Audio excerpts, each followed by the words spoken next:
My name is Joseph Musa. Nipo hapa, mimi ni mtangazaji wa CGM TV Tanzania, na hapa nipo katika kanisa la CGM, na hapa nimekuja kuhojiana na watu mbalimbali, na mtu ambaye naenda kumkaribisha hapa sijajua ni nani, atajitambulisha. Karibu sana. Habari ya uzima? Nzuri. Unaendeleaje? Mungu ni mwema. Mimi naitwa Joseph Ali kutoka TV ya CGM TV Tanzania. Ndio. Nipo hapa na naomba nihojiane na wewe kidogo kwa ridhaa yako. Karibu. Amina. Ngoja nikuvishe hii kidogo hapa.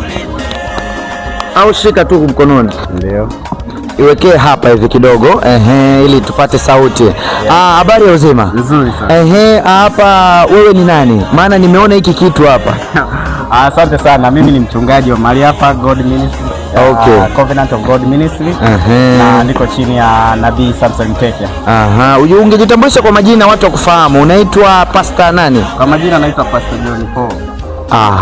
Sasa Pastor John Paul, hebu tueleze kidogo kuhusiana na huduma inayoendelea mahali hapa. Huduma inayoendelea hapa ni huduma ya kinabii.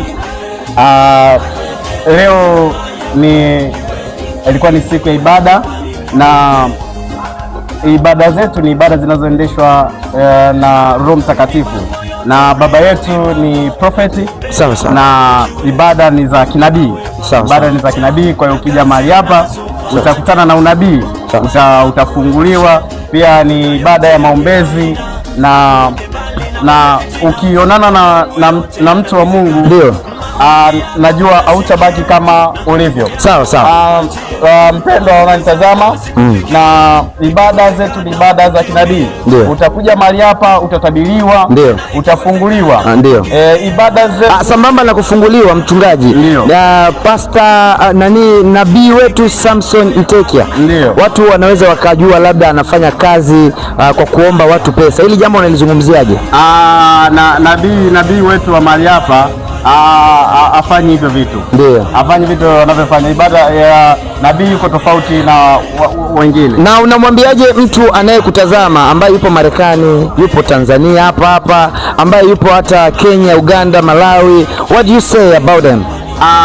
Namshauri kwamba CGM TV mahali ilipo anapotazama, ajifungamanishe na neema hii ya kinabii. Sawa. Ajifungamanishe na hii neema ya kinabii, atafunguliwa. Sawa. Maana watu wengi wamekuja katika huduma hii ya kinabii, wamefunguliwa na wametabiriwa, na maisha yao yamebadilika sana. Sawa mchungaji, tunashukuru sana.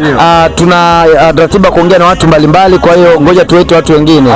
Ndugu msikilizaji, naomba nikwambie kwamba hapa ni mahali sahihi. Remember, before the hour, it's not the hour, but after the hour, it's no longer the hour. My name is Joseph Musa.